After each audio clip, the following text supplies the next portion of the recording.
महाराष्ट्र विधानसभेच्या सार्वत्रिक निवडणुकीच्या निमित्ताने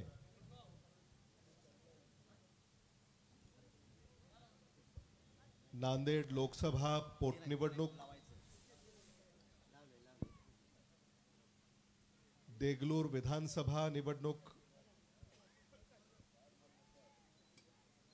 या संदर्भाने आज बिलोली येथे होत असलेल्या या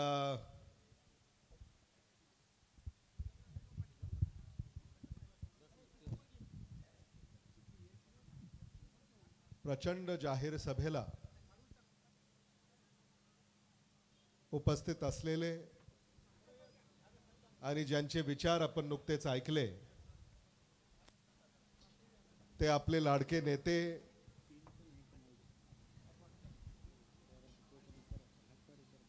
नांदेडचे माजी खासदार,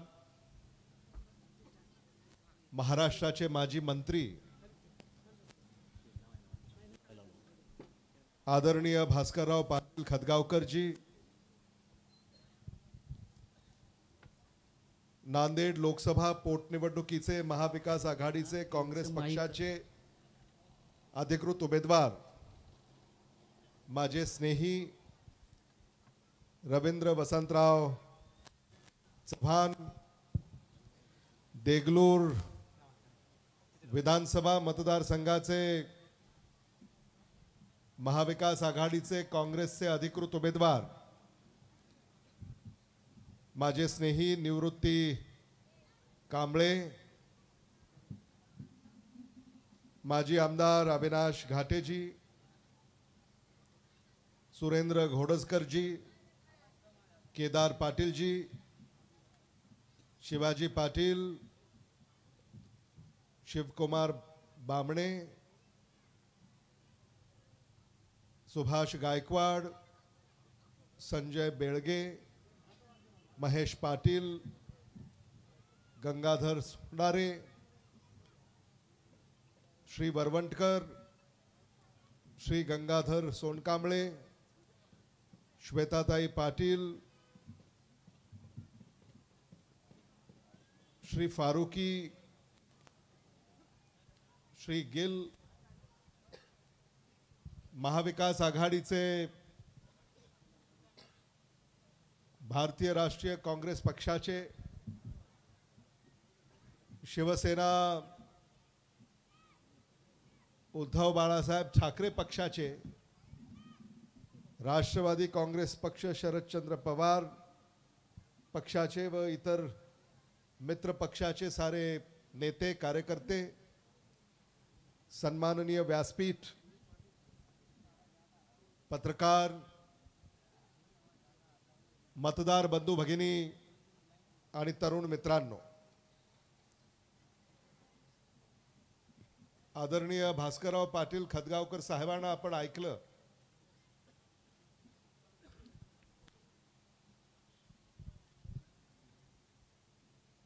आदरणीय भास्करराव पाटील खतगावकर साहेबांचा आणि देशमुख कुटुंबियाचा स्नेह अनेक दशकापासूनचा आहे. आदरणीय शंकरराव चव्हाण साहेब, आदरणीय विलासराव देशमुख साहेब,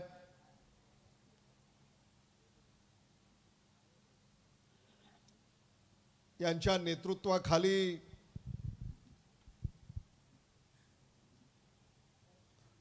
आदरणीय भास्करराव पाटील खतगावकर साहेबांनी महाराष्ट्राची, मराठवाड्याची आणि नांदेडची सेवा केली, देगलूर बिलोलीची सेवा केली, हे कोणीही नाकारू शकत नाही. या भागाचा कायापालट करण्यामध्ये त्यांचा सिंहाचा वाटा आहे, हे आपल्या सगळ्यांना मान्यच करावं लागेल.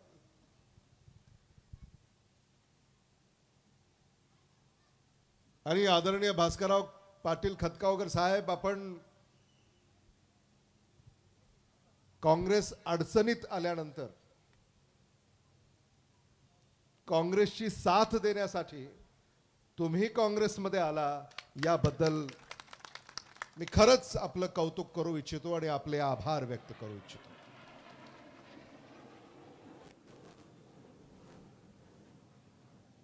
निवृत्ती कांबळे आणि रवींद्र चव्हाण, तुम्हाला कसलीही चिंता करायचं काही कारण आहे असं मला वाटत नाही, कारण तुम्ही आता आदरणीय भास्करराव पाटील खतगावकरांच्या बाले किल्ल्यामध्ये आलेले आहात.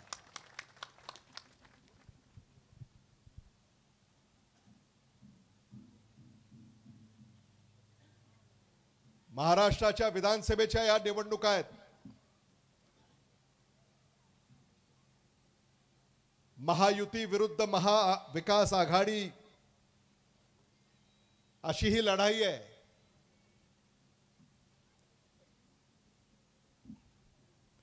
लोकसभेच्या निवडणुकीमध्ये या लढाईमध्ये महाविकास आघाडी जिंकली.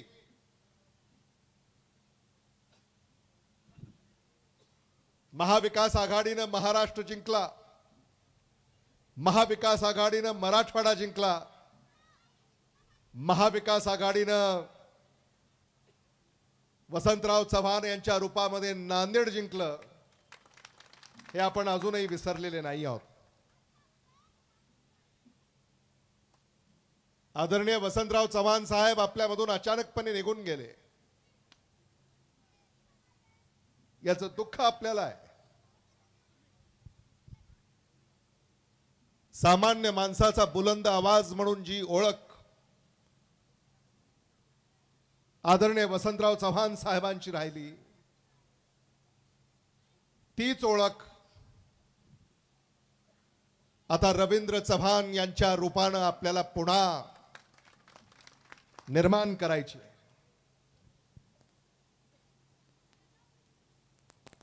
वसंतराव चव्हाणांचं अर्धवट राहिलेलं स्वप्न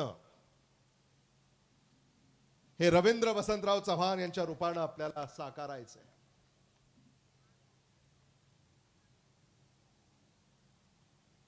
आज सोनिया गांधी, मल्लिकार्जुन खरगे, राहुल गांधी, प्रियंका गांधी, रमेश चेन्निथला, नाना पटोले, बाळासाहेब थोरात, विजय वडेट्टीवार, ही सगळी मंडळी यांनी नांदेड जिंकल्यामुळे वसंतराव चव्हाणांचं एवढं कौतुक केलं की या भारतामध्ये काँग्रेस पक्षाच्या 100 जागा निवडून आल्या, 100 खासदार, 99 खासदार एकीकडं,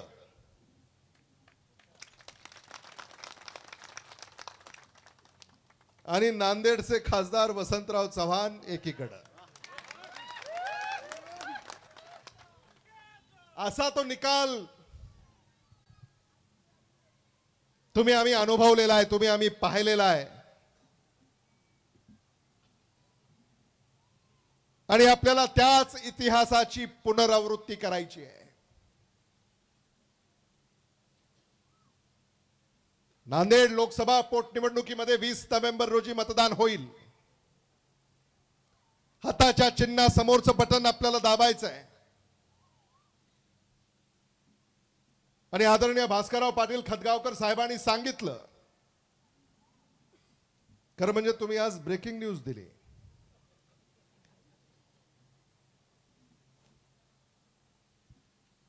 नांदेड लोकसभा निवडणुकीमध्ये काँग्रेसचे उमेदवार रवींद्र वसंतराव चव्हाण हे लाखाच्या फरकानं निवडून येणार असं आपल्याला आदरणीय भास्करराव पाटील खतगावकर साहेबांनी सांगितलं.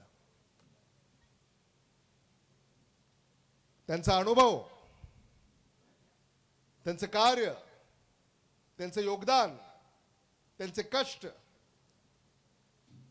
खरं म्हणजे आम्हाला कौतुक वाटतं आपलं. काय अविनाश, अगदी खरं आहे की नाही?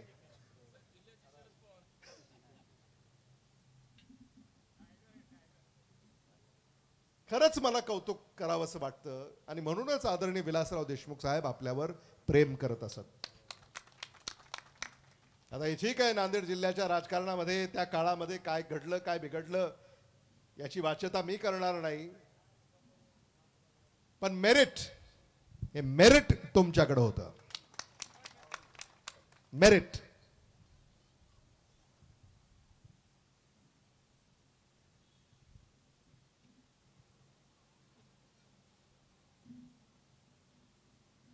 आज काँग्रेसला अनेकांनी सोडून दिलं.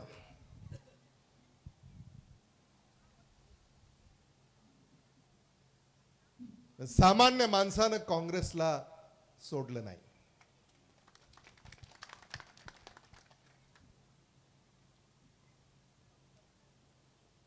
मराठवाड्यातली जनता, नांदेडची जनता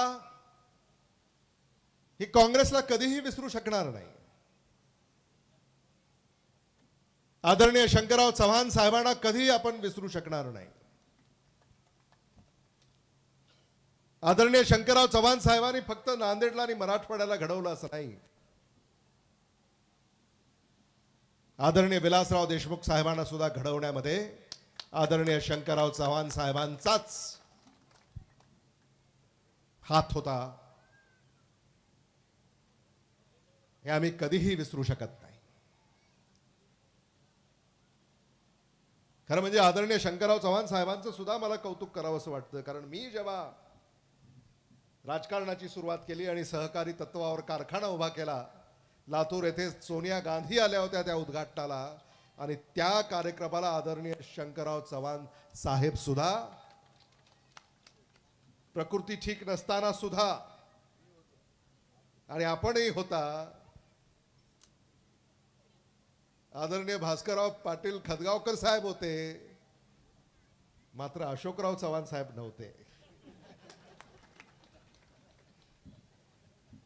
आपल्याला कल्पना आहे त्याची, आणि म्हणून हे आम्ही कधी विसरू शकत नाही. आणि आज मराठवाड्यासाठी आम्ही एक होण्याची गरज आहे. मराठवाड्यावर जो अन्याय होतोय त्याला दूर करण्याची गरज आहे. आज आपण नांदेड जिंकू, लातूर जिंकू, परभणी जिंकू, हिंगोली जिंकू, जिंकल्यानंतर तुम्ही काय करणार आहात हा खरा मुद्दा आहे. मराठवाड्याला विकासाच्या महामार्गावर नेण्यासाठी एकजुटीनं आपल्याला काम करावं लागेल. कधी नांदेडला गरज भासली तर मी इथं येईन, कधी लातूरला गरज भासली तर तुम्ही तिथं या. हे ऋणानुबंध आपल्याला अधिक सक्षम करायचं आहे. या महायुती सरकारचा कारभार याबद्दल काय बोलावं. भ्रष्टाचारानं शिखर गाठलंय. महायुतीच्या राजवटीमध्ये सामान्य माणसाची पिळवणूक होत चाललेली आहे. महाराष्ट्रच विक्रीला काढलाय. तुम्ही वाचताय वर्तमानपत्रामध्ये, टीव्हीवर पाहताय. आमदारांची खरेदी होती, खासदारांची खरेदी होती, पक्षांची खरेदी होते.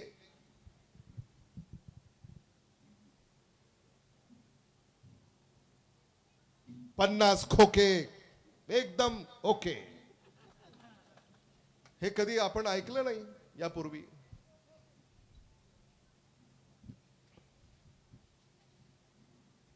ही संस्कृती महाराष्ट्राची नाही आहे. महाराष्ट्र अडचणीत आलेला आहे.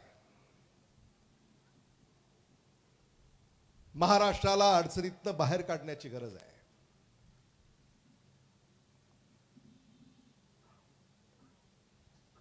आणि म्हणून या नांदेड जिल्ह्यामध्ये जे महाविकास आघाडीचे सारे उमेदवार उभे आहेत, या नांदेड जिल्ह्यामध्ये 9 विधानसभेच्या जागा आहेत, 1 लोकसभेची जागा आहे. तर या साऱ्या जागांवर महाविकास आघाडी निवडून आली पाहिजे, ही खुणगाट आपण उराशी बाळगली पाहिजे. आणि फार अडचण आहे असं मला वाटत नाही, कारण उमेदवार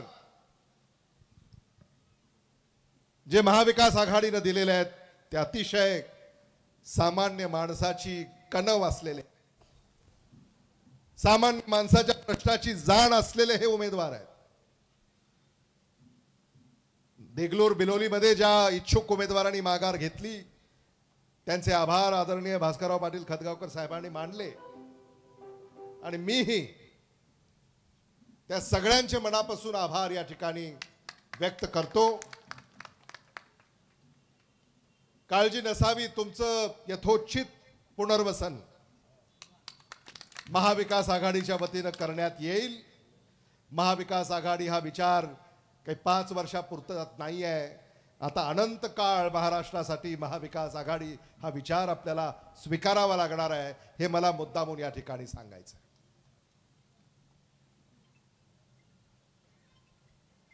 महायुतीच्या काळामध्ये शेतकरी आत्महत्या करतायत, शेतीमालाला भाव नाही आहे। सोयाबीन, कापूस, तूर, उडीद, भुईमूग, मूग, दूध, भाज्या, फळं या कुठल्याही शेतकऱ्याच्या शेतीमालाला भाव नाही आहे आणि म्हणून महाविकास आघाडीचं सरकार आल्यानंतर आम्ही शेतकऱ्याच्या शेतीमालासाठी स्टेट MSP आम्हाला करता येईल का असा विचार आम्ही सुरू केलेला आहे। शेतकऱ्याच्या शेतीमालाच्या हमी भावासाठी केंद्राकडे न पाहता राज्याचा हमी भाव आपल्याला देता येईल का असाही विचार महाविकास आघाडीच्या वतीनं होतोय, हे मला मुद्दामून आपल्याला सांगायचं आहे। आणि म्हणून खऱ्या अर्थानं शेतकऱ्याला त्याच्या पायावर उभं करण्याचं काम महाविकास आघाडीच्या वतीनं होईल, हे मला मुद्दामून या ठिकाणी सांगायचं आहे। पीक विम्यासाठी किती हेलपाटे घालावे लागतात विमा कंपन्याच्या ऑफिसमध्ये। राहुल गांधी यांनी आता एक कल्पना मांडली आहे की आता पीक विमा 30 दिवसाच्या आत शेतकऱ्याच्या बँकेच्या खात्यावर जमा होईल असा कायदा करायचा, जेणेकरून कुठेही तुम्हाला हेलपाटे, मोर्चे, आंदोलनं, धरणे देण्याची गरज नाही। लोकाभिमुख शासन, लोकाभिमुख सरकार देण्याचा प्रयत्न महाविकास आघाडी करणार आहे। मी सकाळी परभणी येथे पाथरीला होतो आणि तिथं मला ब्रेकिंग न्यूज दाखवली। महाविकास आघाडीचं सरकार आल्यानंतर शेतकऱ्यांचं संपूर्ण कर्ज माफ करण्याची घोषणा महाविकास आघाडीच्या वतीनं होते आहे। महाविकास आघाडीचं सरकार 5 वर्षापूर्वी जेव्हा सत्तेवर आलं तेव्हा तत्कालीन मुख्यमंत्री उद्धव बाळासाहेब ठाकरे यांनी पहिल्या मंत्रिमंडळाच्या बैठकीमध्ये महाराष्ट्रातल्या शेतकऱ्यांचं सरसकट कर्ज माफ केलं। हे आपण अजूनही विसरलेले नाही आहोत। खऱ्या अर्थानं शेतकऱ्यांना आधार देण्याचं काम महाविकास आघाडी सरकारनं केलं। त्यानंतर कोरोना आला, लॉकडाऊन होतं, सारंच बंद होतं आणि हे सगळं असताना महायुतीनं षडयंत्र रचलं, महाविकास आघाडीचं सरकार पाडलं आणि भ्रष्टाचाराच्या पायावर महायुतीचं सरकार उभं केलं आणि षडयंत्र करून जे सिंहासन आपण हासिल करतो ते सिंहासन सदैव डळमळीत असतं।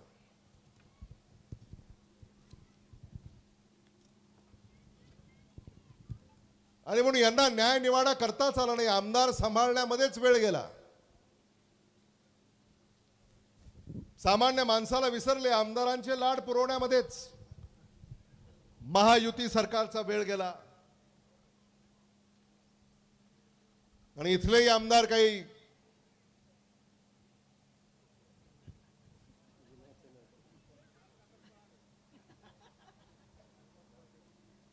असं तरी करायला नको होतं। आम्ही अनेकदा भेटी घेतल्या, जितेश अंतापूरकरांच्या. जेव्हा आम्ही भेटायचो तेव्हा ते आम्हाला सांगायचे मी तुमच्या बरोबरच आहे. 3-4 वेळा भेटी घेतल्या. पण कदाचित त्यांच्या मनामध्ये काही वेगळं होतं, डोक्यामध्ये काही वेगळं होतं. त्यांनी या अगोदरच तो निर्णय केला असावा आणि मतदारांना त्यांनी धोका दिला. याला काय म्हणावं.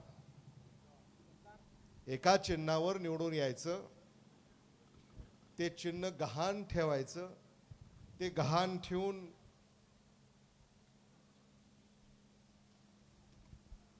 रकमा उचलायच्या.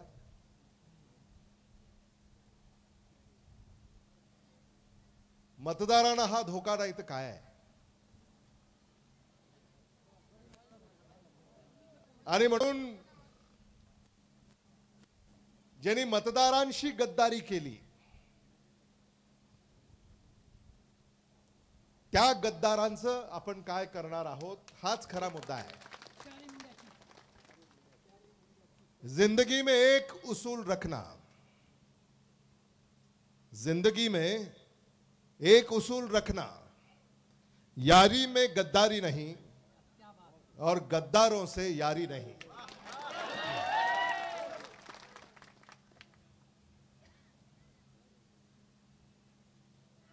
हे पक्का आपण ध्यानात ठेवलं पाहिजे. जे संविधानाचे झाले नाहीत, जे परमपूज्य डॉक्टर बाबासाहेब आंबेडकरांचे झाले नाहीत, जे अण्णाभाऊ साठेंचे झाले नाहीत, जे छत्रपती शाहू महाराजांचे झाले नाहीत, जे छत्रपती शिवाजी महाराजांचे झाले नाहीत, जे अहिल्यादेवी होळकरांचे झाले नाहीत, ते तुमचे काय होणार.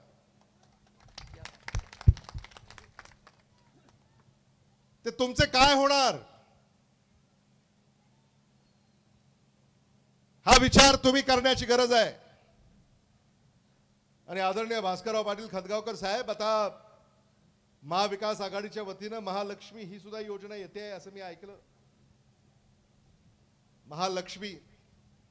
आणि म्हणून तुम्ही काही काळजी करू नका, तुमच्यासाठी महालक्ष्मी ही योजना महाविकास आघाडीच्या वतीनं येते आहे. 1-2 दिवसामध्ये तो जाहीरनामा आपले नेते प्रसिद्ध करतील. कदाचित आपले नेते राहुल गांधीजी महाराष्ट्रामध्ये जेव्हा येत आहेत त्यावेळेला ते जाहीरनामा प्रसिद्ध होईल आणि त्यामध्ये तुमच्यासाठी काँग्रेसचं गॅरंटी कार्ड हे आम्ही घेऊन येणार आहोत.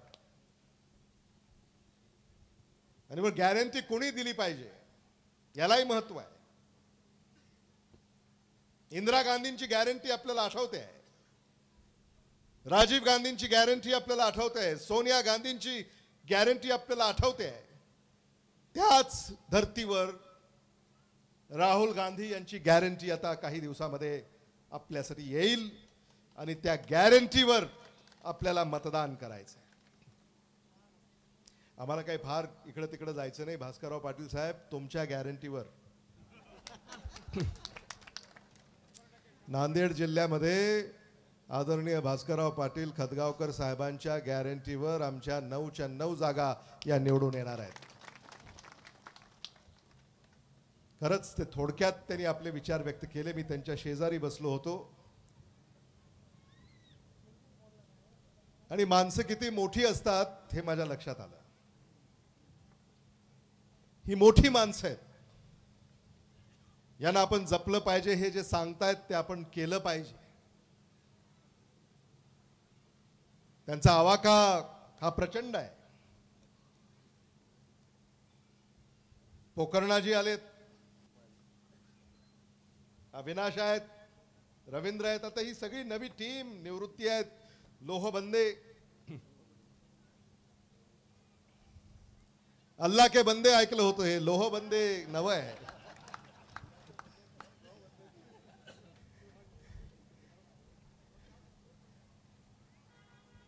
तेव्हा मी इथं आल्यानंतर मी आश्वस्त झालेलो आहे की मराठवाड्यामध्ये सर्वाधिक जागा भारतीय राष्ट्रीय काँग्रेस पक्षाच्या एखाद्या जिल्ह्यामध्ये निवडून येतील. तो जिल्हा हा नांदेड जिल्हा आहे. आज आपण मोठ्या संख्येने या ठिकाणी उपस्थित राहिला याबद्दल मी आपल्या सगळ्यांचे मनापासून या ठिकाणी आभार व्यक्त करतो। व्यासपीठावरचे सगळे आमचे महाविकास आघाडीचे नेते यांना या निवडणुकांच्या शुभेच्छा देतो। न जात पर न पात पर, न जात पर न पात पर, आदरणीय वसंतराव चव्हाण जी की बात पर बटन दबाना हाथ पर। धन्यवाद। यानंतर या बैठकीत या सभेचं आभार प्रदर्शन करण्यासाठी निष्ठा म्हणजे काय असते ते म्हणजे भीमराव जेटे असते। माजी नगराध्यक्ष एक निष्ठावान कार्यकर्ता भीमराव दादांना विनंती करतो की या सभेचा समारोप करावा। आभार प्रदर्शन। आजच्या कार्यक्रमाला आवर्जून उपस्थित असलेले सर्व मान्यवरांचं मी आभार व्यक्त करतो आणि हे कार्यक्रम संपला असं अध्यक्षाच्या वतीने जाहीर करतो।